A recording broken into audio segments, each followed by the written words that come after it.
This is Short-Term Rental Management, the show that is all about short-term rental property management with your host, yours truly, Luke Carl.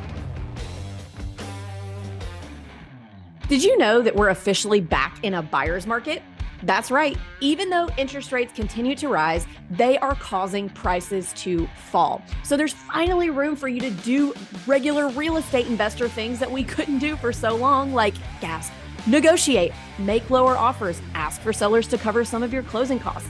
So it's a really great time to buy in terms of being able to get a lower purchase price and being able to negotiate. So if you're looking for your first or next short-term rental, it's a perfect time to reach out to us at the Short Term Shop. Let our team of agents in any of our true vacation market destinations help you find the perfect investment. Jump on over to theshorttermshop.com and click Get Connected to get started. We are brokered by eXp Realty. See y'all over there. Here we are. We did it. We made it to another episode of Short-Term Rental Management, and we are happy that you are here. I'm very happy that you're here, Cashflow Carl. It's an honor to have my buddy Aaron, who's a gentleman that's become a good friend of mine through the world of endurance athletics. We are both big runners, and you did you purchased a couple of houses with the shop. But Aaron, I'll turn it over to you to introduce yourself. Tell us a little bit about you. Where do you live? What's your day job? You know, you have a job situation. Where are your properties, etc. Yeah, sure, Luke, and thanks for having me on. No doubt.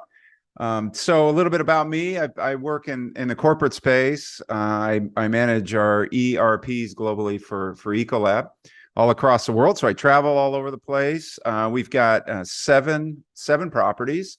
I started investing obviously in the stock market and then pivoted over to the world of real estate and picked up a few long-term rental properties. That was going really well, and then got exposed to the short-term shop and decided, Tennessee and the Smoky Mountains was a place to make some money. And we acquired a home in April of last year, a nice cabin in Sevierville, and then really enjoyed that. That was successful, and then pivoted quickly to the beach. I'm a beach guy, so we acquired a home in Santa Rosa, and have been really enjoying the process throughout.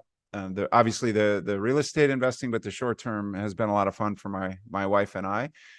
She really manages it while I work full time. It gives her definitely something to focus on, and she loves the guest experience. So outside of real estate investing and corporate world, as Luke said, I love running. I do endurance sports, and I've got a couple of kids, 23 and 21, two daughters, and a wife of 23 years that keeps me plenty busy, that's for sure. Where do you live? I live in St. Paul, Minnesota, sunny St. Paul. Where are you from originally? Chicago, Illinois. Chicago, Illinois. Okay. Where are your long-term rentals? My long-term rentals we have two in St. Paul, Minnesota, and we have one in Bozeman, Montana, and then one in Tampa, Florida. So all single family homes that we rent, either 6 to 1 year terms. Okay, one in Bozeman, one in Tampa. Today we are mostly going to discuss how to set up your short-term rental as a new purchase, basically, and also, of course, from a distance. I almost kind of hesitate to even mention the from a distance part, because that's what short-term is, right? I mean, it's always at a distance.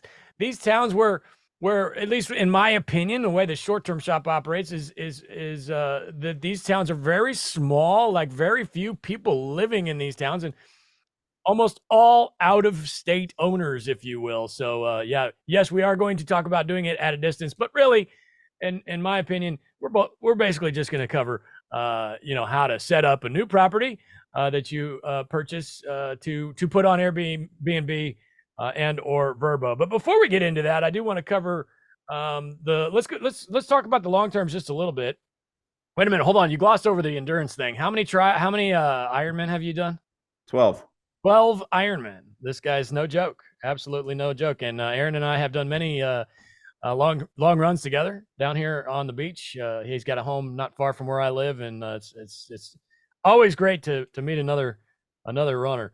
So anyway, yeah, the long terms. How did we get into these? Which one came first? Tampa, St. Paul? I know Bozeman was not first. No, Bozeman was not first. We bought a home in 2020 here in St. Paul and decided to rent it. We had a large 5-bedroom home, and then the kids left, and then we realized that, boy, we're only utilizing a couple of rooms here, so we sold our large home and downsized, my wife and I, and then bought a long-term rental. And boy, the tax implications on the long-term rental was extremely nice for us. So then we acquired another one. So our first two were really in the St. Paul area. Okay, so are they near each other? Yeah, they're really close, less than a mile apart. Okay, similar style assets, like a 3-2 kind of thing, or? That's exactly right. Yeah, one's a 3-2 and one is a 2-3 actually, with a large unfinished basement, which we'll look to finish when the current tenants are out.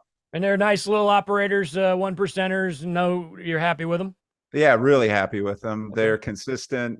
We've had good tenants, and they just plug along, man. How'd you end up in that Tampa thing? That is something to do with you knew somebody who owned it, I think, right? Yeah, that's exactly right. So a long-term colleague of mine retired, and I knew he was in the real estate space. And as I was getting into it, I reached out to him. He was the head of our corporate accounts for North America and then ultimately globally. So I had a great relationship with him. And I reached out to him and I said, hey, what's going on? And, started talking to him about investing in Florida, because obviously during COVID, the boom was going in the Florida market space. And I was looking to expand the portfolio. He said, hey, I've got 2 properties here that I want a 1031 out of. So my wife and I, Stacy, flew down there and walked both properties and just decided on buying one. So we acquired that. It had a tenant in. It was well under what it should be from a rent perspective. So we acquired them, extended, and re-signed a lease, and the tenants have been in there, and it's rolling quite well. Wonderful. And then the Bozeman house, that was more of a personal purchase, but you're renting it when you're not using it. Is that what's going on there? Yeah. So my wife has a desire to live in the mountains, and really feels great being in the mountains. So we wanted to acquire another property in the mountains. We looked in Colorado, we looked in Utah, and ultimately landed on Bozeman for many, many reasons.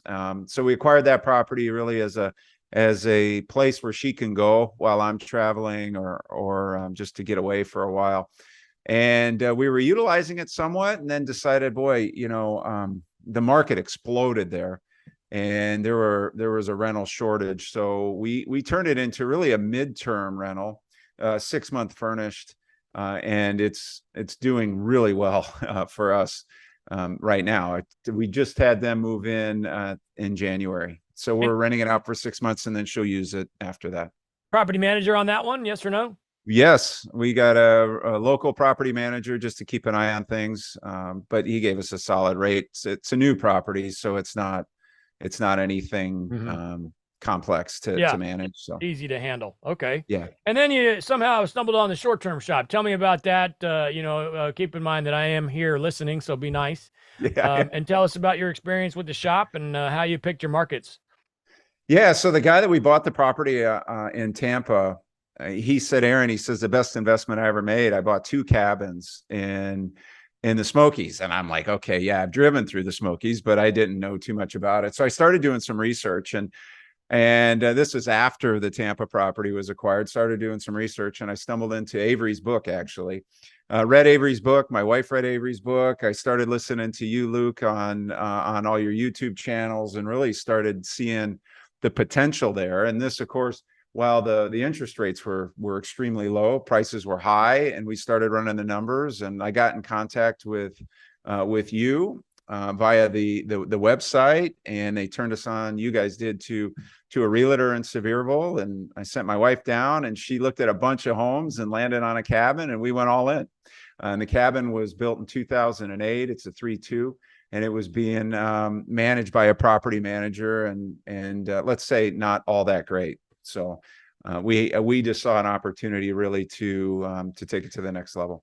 Yeah, we see that all the time. And again, still to this day, I think in general, without putting a specific number on it, I think any given vacation market, you're probably going to see somewhere around 85, maybe 80 to 90% third-party property managed properties. So it's more common than not to see that where, and that's what Avery preaches all the time. Rental history is a joke and this and that. And, you're going to do different numbers than what it's done traditional in the historically, et cetera.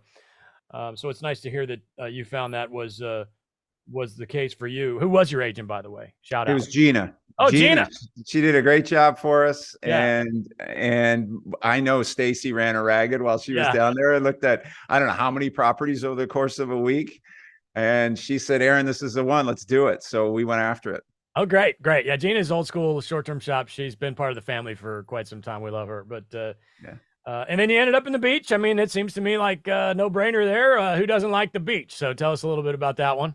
Yeah, I'm a beach person. I spent a lot of time in my childhood after Chicago and Naples, and I always loved the Florida market, to at least vacation. And we looked at Naples, we started thinking through it, and boy, these vacation markets like Destin and like Sevierville obviously have a lot of foot traffic. And we went back with the short-term shop, and Luke, I sent you an email. I said, hey, send me an aggressive real estate agent. And you sent me Nap, and again, same process. Sent my wife down there. She spent a week with Nap looking at a bunch of homes and got a really good feel for the market. So from the Cape all the way to Destin, she looked at a bunch and really didn't land on anything. And then we kept scouring the daily feeds from Nap, and boom, the home showed up, and we put an offer in on it, and it was accepted. How do you get to that point where I mean, was this in your gut? That's kind of how it is for me. Like, it's dude, there's nothing going to stop me from buying this thing. That's it. Like, is that how it was for you? Right. That's exactly right. We saw the home.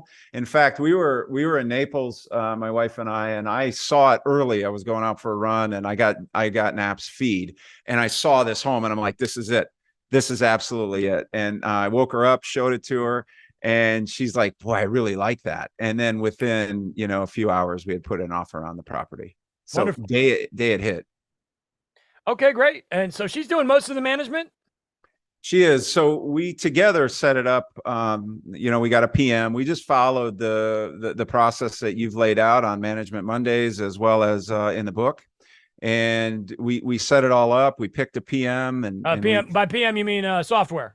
Yeah. Yep. The PM software. We went with Guesty. We looked at all the options, but landed on Guesty. And then I worked with her, set it all up, but she does the management. She loves communicating with the guests and all that. And yeah, we just followed the book, man. It's pretty straightforward, Okay, great. Well, listen to that. I mean, I wasn't looking for a plug, but it turned out pretty cool that you had a good experience with us, and that's wonderful. We do work hard around here, so it's great to hear that.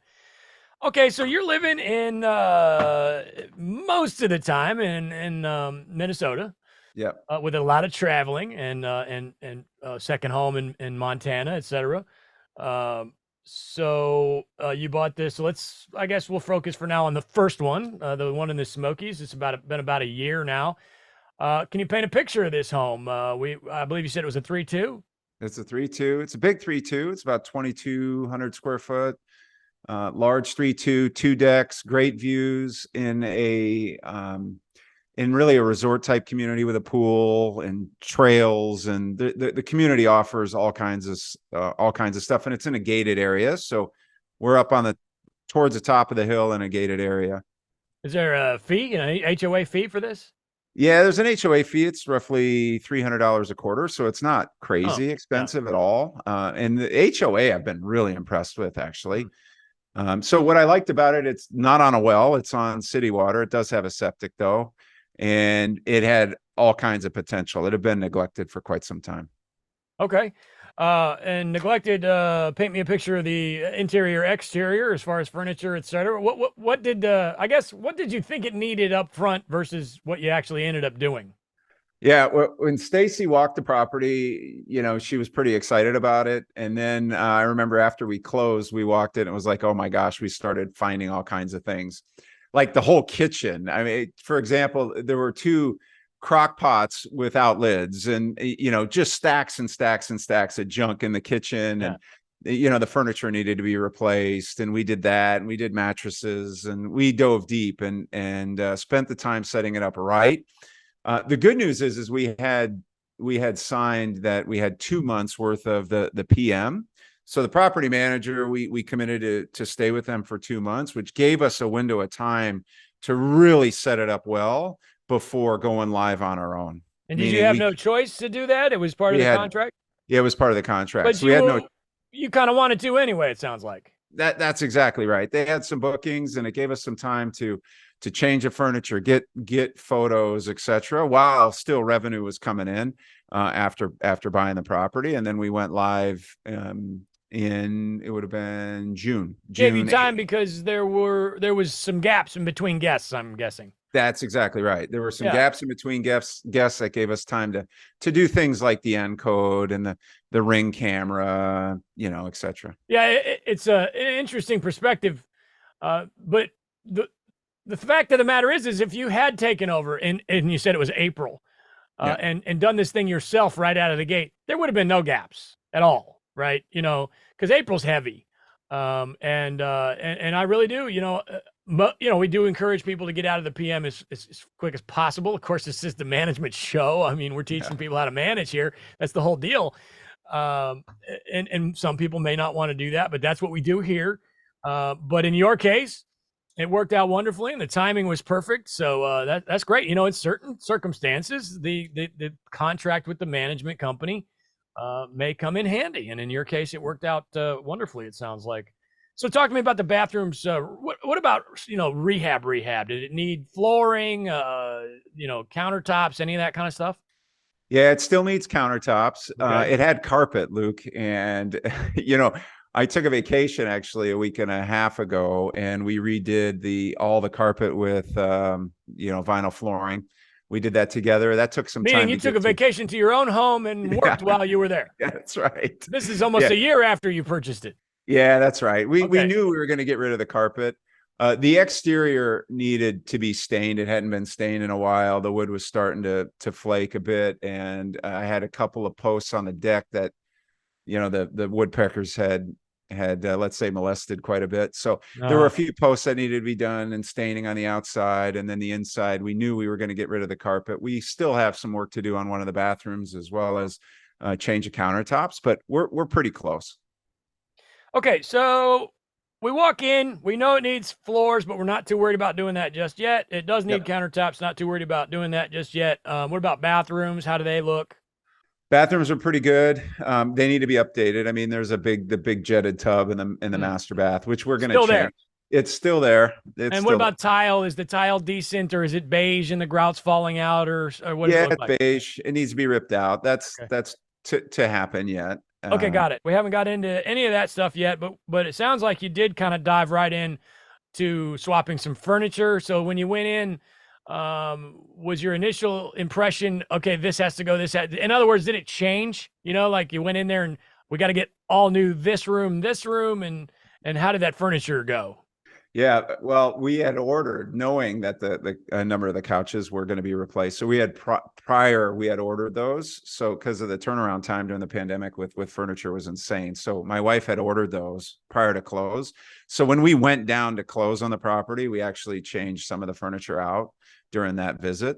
So we knew that was going to happen, but we dove into the kitchen. We found, man, there were a lot of gaps that we had to deal with. We knew we were going to change the light fixtures. We knew we were going to change a lot of that stuff. So the first trip post close was like 10 days worth of labor, just really getting the inside set up nicely, pool table, and all the other items. We found the hot tub was in disrepair, couldn't be repaired. So we got a new hot tub. I mean, there's a list of things that we invested in the property, knowing that, our ambition was to be obviously successful. And we knew that the guests were going to care about those amenities. So we got after those pretty quickly. The furniture, you said she ordered it. How did you do that? Locally or from a store, internet, or how did you do it? Yeah, it was a local furniture store that she ordered a few couches from. Okay. And we had them delivered after we had closed. So we were gambling a bit, but we knew we needed to do that. Got it. Okay. Now I do want to point out for the listener, What Aaron's talking about here, I don't want to give the impression that I'm interviewing Aaron here. This is more like he's a co-host. We're speaking the same language. Everything he's talking about is exactly what you're going to have to go through if you want to get into short-term rental real estate. Am I right? Yeah, that's right. I mean, I think it's absolutely right. You're going to acquire a home that is going to need some things, and you got to plan it out. Whether you do it all at once or you stretch it out a bit, get after the priorities, up front. What really makes the most sense, and do it, knowing that you've got to invest in the property for it to be profitable, unless it's turnkey brand new, which is fairly rare. And even then, there's going to be some things that you're like, oh, that doesn't look good. Let's change this out. Yeah. But anyway, I didn't mean to give the impression that you're not special, because you are. But what you've gone through here, it's very refreshing to hear somebody, who's gone through it as I have, and the trips to the Home Depot over and over and over and over again. And my gosh. Okay, so we've got new furniture. Did you do basically the entire home in furniture, or how did you decide what to do and what not to do? Yeah, we just went through and said, okay, that's good, that's not, and replaced, nightstands and things like that, and couches, etc. And lamps, really modernized it, got rid of a bunch of the Alaskan photographs that they had in there, a lot of brown bear stuff, which really doesn't resonate well in the Smokies. Yeah. So we replaced all the moose and those things with more location specific indigenous items. Animals. Yeah, that's right. Not the brown bears, the black bears. That's right. So we freshened it all up, got some Smoky stuff on the wall, and cleaned it up. It needed some love initially, and then got it listed in June. See, one of the things that happens to me is when I go in on a new one and I'm like, okay, this needs to be swapped. This needs to be swapped. This can stay. This can stay. I almost kind of do the same thing on long terms occasionally. Yeah. And then what happens is I get the new stuff in there, and the stuff that I didn't switch starts to look even nastier because the new stuff makes it look nastier. So then I kick myself and I say, man, I don't know why I didn't just start from scratch and do the whole thing. But of course, there's the budget. Let's talk about that. What was the budget on this thing? Did you have a budget, or was it more like whatever it takes to get this thing going, or how did that go? Yeah, it's more of the latter. I mean, it was, hey, we want to be successful here. We had a goal right up front, what we wanted to do from a gross standpoint in a rolling 12. So we had a target. We knew we weren't going to go crazy with it. But we really didn't know what we didn't know. And we had some reserves saved up, obviously, from the long-term rentals and my stock situation. So we went in and said, hey, we're going to make this thing successful. We're not going to do it all at once. We're going to string it out a bit. We're going to do as much as we can, because finding folks is somewhat of a challenge. We didn't know the market extremely well. So we wanted to do as much as we could on our own, and get after the important things that are going to add value to the guest. So that's what we did. Okay, and let's talk about, you mentioned, kitchen appliances. It's not, appliances, not apparatus, I should say, with the crock pots. Did you go in and wipe the entire kitchen clean and start new with pots and pans and dishware, or where'd you do that? Yeah, absolutely. We wiped the kitchen completely clean and started over. So we've got, from cutlery through to blenders and coffee makers and all that stuff. It was just in disarray. I mean, what was your process? Did you, on both getting rid of the old stuff and bringing it in, did you hire somebody to come get it? Did you have a pickup truck that you went to the dump? How did you do it? We took like 15 trips to the dump that week, right? And my wife and I did it. And then right over to Target, right over to Walmart, and then brought it all in. So that was the process. That's the deal. You're running around going to get the new stuff so often that you have to make sure the back of your truck is filled on the way to get the new stuff, so you can dump the old stuff, and then the process continues. Hopefully we can get some of this stuff to maybe a Goodwill or something, but yeah, we donated some, and like the TVs, I mean, they had VHS players, Blu-ray players in there, you name it. I mean, it was just old and outdated. We replaced the 5 TVs with, smart TVs like you suggest. So, yeah, that was all part of it. Yeah. Okay, great. And then as far as bringing the new stuff in, how did that work? You did the best you could with the Target trips. And then what? Maybe checklist, and then did you end up shipping stuff once you got home, or how did that go? Yeah, so we did all the Targets, the Target trips, the Walmart trips for the TVs, et cetera, and got all that squared away. And then my wife did actually interviewed a few housekeepers while we were down there, right? So we knew that we had to find somebody we could trust.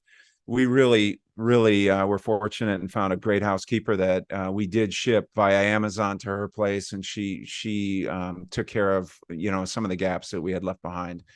And the linen and all that, we shipped into her because we knew we were going to change all of that. So yeah, we had her, and then we found a good handyman. He changed a toilet and a few other things that we didn't get to during that initial setup phase.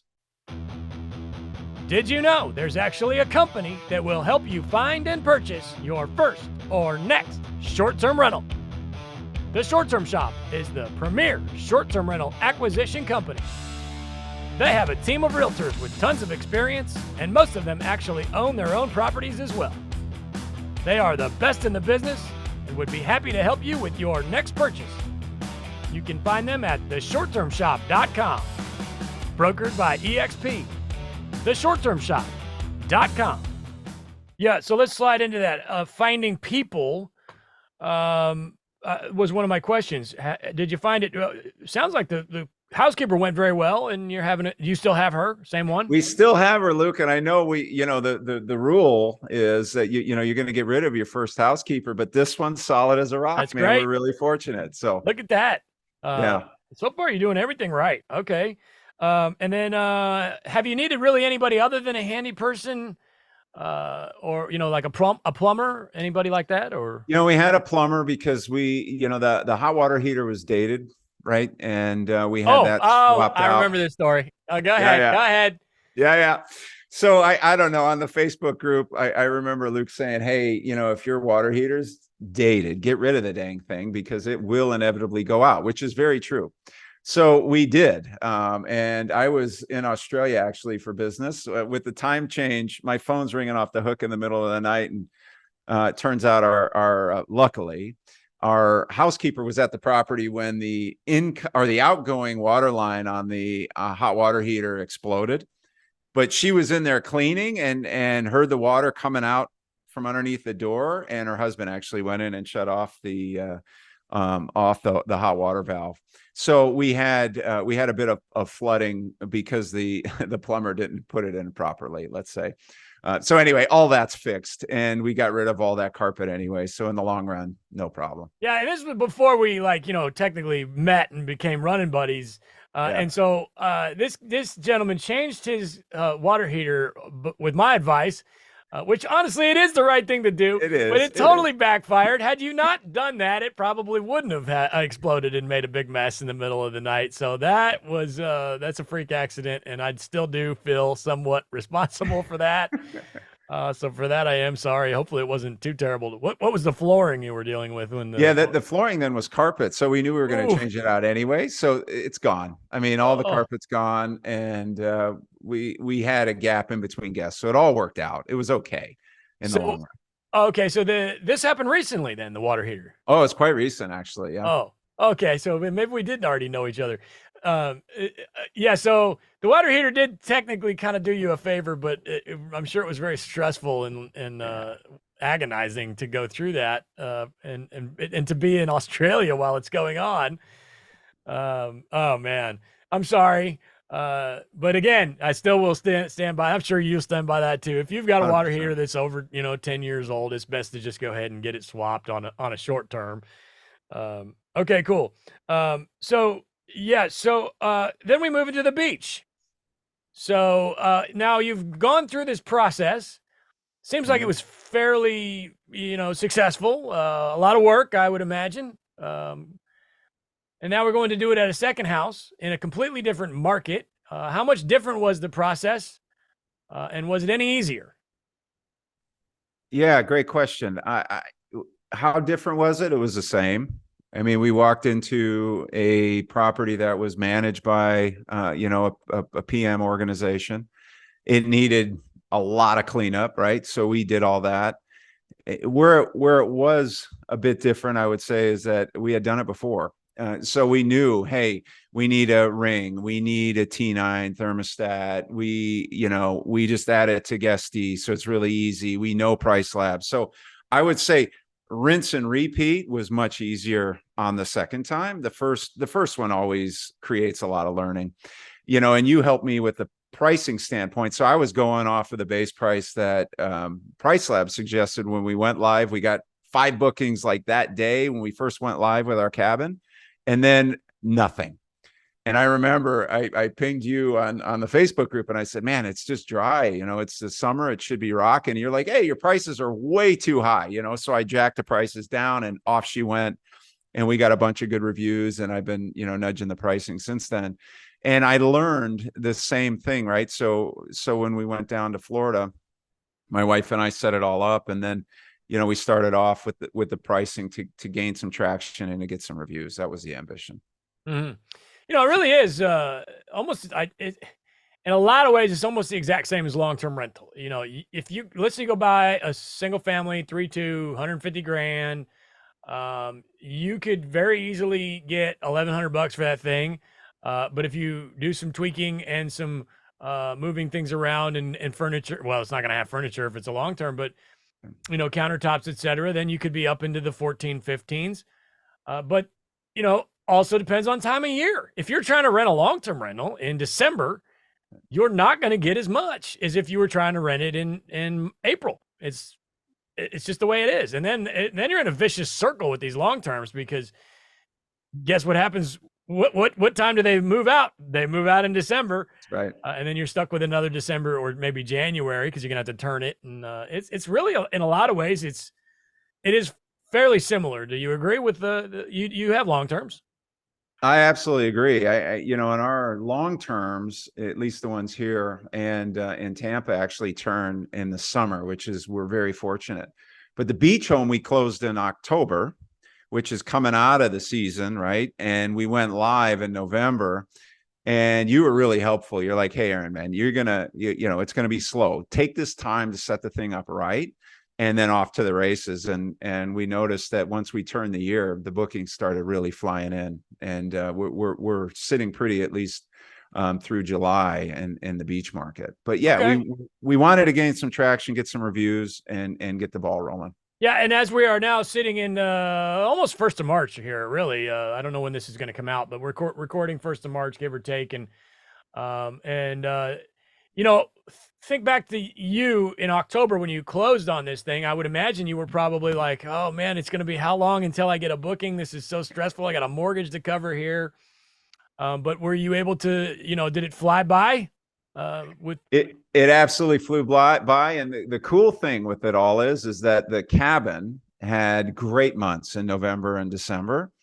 So we had solid revenue coming in there. So that the cabin actually carried the beach house through the rest of 2022 and into January. So we had that revenue that offset the lack of bookings on the beach. And we had some onesie twosie stuff. We got some good reviews on the beach, and then boom, the momentum really started with bookings, like I said, in January, and it's pretty solid March, April, May, June on the beach. Let's back up just a little bit to the beach property. We closed it in October. Walk me into that one as far as like age of property. I've been there, so it's a little misleading here. I've been there a couple of times. Yeah, I know exactly what it looks like, but paint the picture to the listener. Yep. So Santa Rosa, we love that area. We wanted to get fairly close to the beach.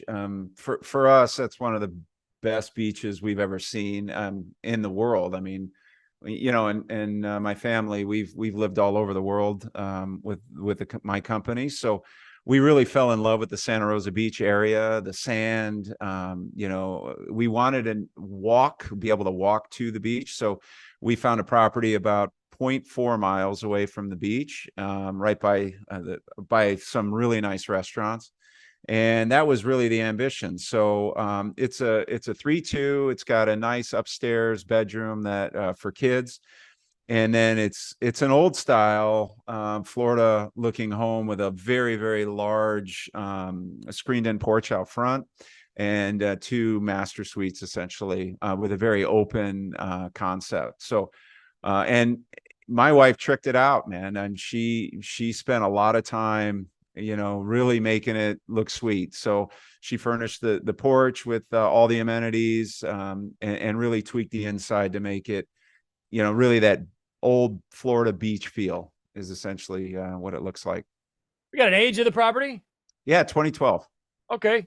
Not old at all. 1,600 square feet, 2012, not too old, in a nice community with a pool. Community pool. Yep. All right. HOA there? HOA there is 100 and a quarter a month. Okay, wonderful. And when you walked into this one, paint me a picture as far as the kitchen, the furnishings, the appliances, flooring, etc. Yeah, same MO with the kitchen. I mean, Stacy really, she knows how to do the kitchen upright. She's a coffee connoisseur, so coffee's important. So she sets up the coffee stuff. The kitchen needed a lot of love. The furniture needed a lot of love. So we replaced some of the furnishings, replaced some one bed. It was 2 queen suites. So we put in a king and took care of that, put in furniture on the front porch.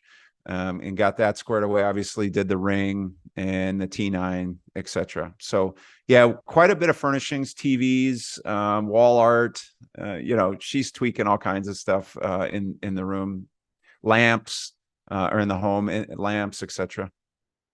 And the kitchen, dishware, cookware, all that stuff, you wiped it clean again, same thing. Yeah, wiped it out, went and took all the old stuff to Goodwill right up the road. I mean, it's not very far at all. So. No. And here's the lesson to be learned. If you're new, you're going to do that every time. You might do, like when I first started, I didn't have any dough, right? So I did my best to kind of cheat my way into getting in as cheap as possible.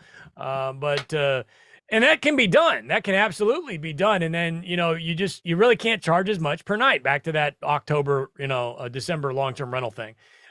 So if you're going to try and skate by on what's in the home when you purchase it, you're not going to be able to charge as much, but that's okay because, it's all about return on your time and your money. And after some time goes by, you can go ahead and start upgrading that dishware and the cookware and get the all clad instead of the 15-year-old scratched up, non-stick or whatever it is. Now, of course, this is $1 million property we're talking about here. You know what I mean? So that's going to be a little different than if you're talking about a $150,000 house with some scratched up pots and pans. I think when people rent $1 million house, not that they're going to even know that's how much it costs, but there is an impression here that this is probably a little bit of a nicer area, nicer home. And does that come into play? We can't really have scratched junk in the kitchen cabinets, right? With a home of this nature.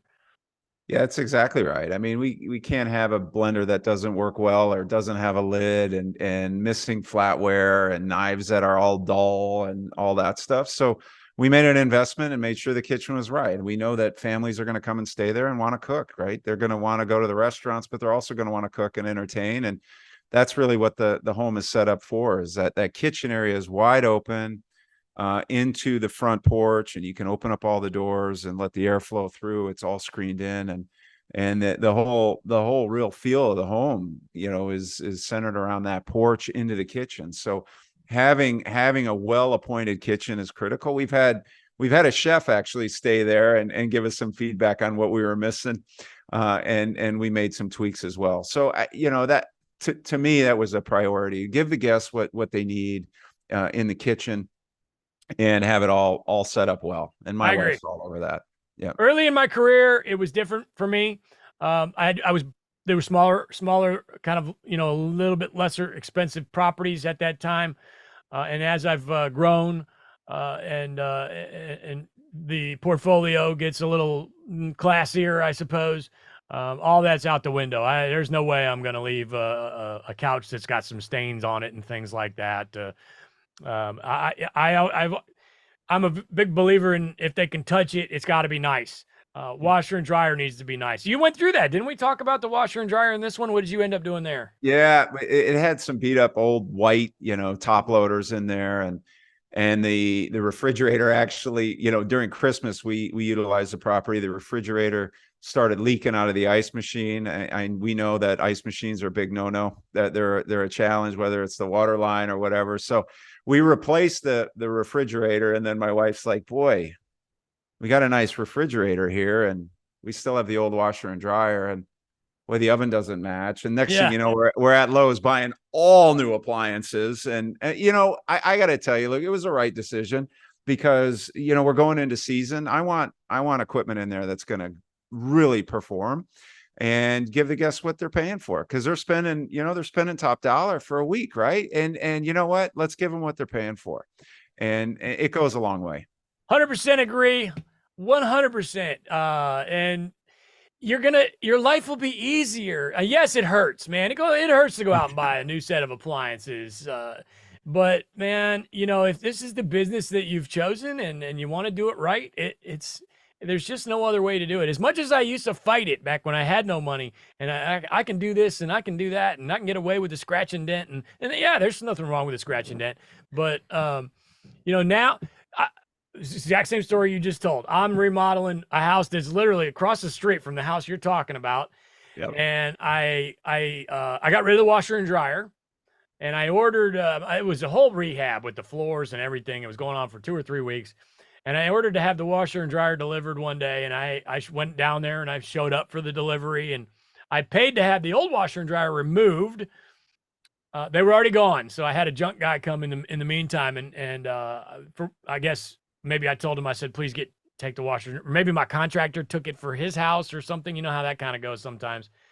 Either way, everybody knew I was getting rid of it. So somebody grabbed it, and I'd already paid for Lowe's to haul off the old washer and dryer. And he goes, well, you already paid for it. I could take the refrigerator, and I could take the stove, because that's 2 appliances. You paid for a washer and dryer. That's 2 appliances. And I had every intention to keep the fridge and the old stove.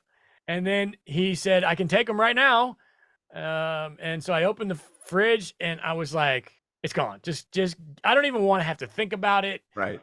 It was there when I bought the property. So Lord knows, it's probably got 20 years worth of short-term rental. And I did see a little bit of rust in there, so it felt like a difficult decision to go out and spend the more money on the refrigerator and the new range. But now looking back on it, I'm like, I'm kicking that guy. Like, dude, why did you even think twice? You should have had it planned to get rid of that from the get-go and just move on, Totally.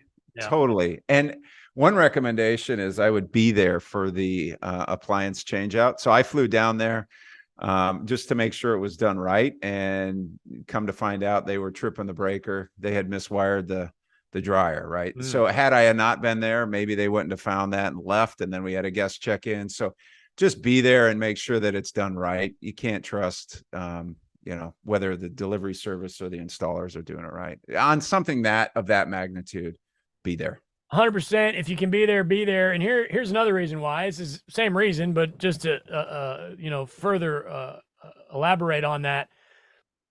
The delivery guy, the guy that's delivering your refrigerator in these towns, these vacation style towns, it's extremely rare that he sees anybody, unless it's maybe like a handyman from the property management company that happens to be there for some other reason and doesn't care about that refrigerator job, because the property manager is not going to show up. And the owner, if it is a self-managed property, which again is only like a 15% chance, they're in Arizona. They're not going to come in for a refrigerator. So these guys very rarely see anybody. And here's the truth of the matter. Over time, doing your job, having zero supervision, as with any job, these people kind of start to slack a little bit, and nobody's checking up on them. So, you did the right thing. They absolutely would have just left that dryer there and tripping the breaker, when it was really, I guarantee it was just, you were there. It was probably just one of the wires was, one of the bolts wasn't tight or something. Yeah. And you were, But here's the deal: when you get time for the guest comes in, your washing machine doesn't work, and you're like, man, or your dryer. I just bought a brand new dryer. How does it not work? Well, it wasn't installed properly. You know, little stuff like that. Now, of course, if you can't get there, there's other ways you could ask make sure your cleaner runs a cycle or something while she's there, and that kind of thing. But yeah, I mean, the more you can get. I got another guy. I got a floor guy. He's done 3 or 4 houses for me, and it's actually 2 guys. They have, like I said, they've done 3 or 4 houses. I've met the one guy in real life twice. He just happened to be there, and I just happened to be there. And you know, I was a human being. I was a real person because they see these out of state area codes, etc. And the other gentleman I've never met in real life. And I will tell you that the conversations I have still to this day, this is probably a 2-3 year relationship at this point. The conversations I have with the gentleman that I have met in real life, they go way better than the conversations that I have with the guy that I've met. Because I'm not a real person. I'm just a figure that lives in some other state and has all this money to buy a house and all this, you know. But when they meet you in real life and they realize you're just a regular guy, the relationship goes a lot better if you know, of course we are preaching you can do this from a distance. That's the whole point. But if you can get there, by all means.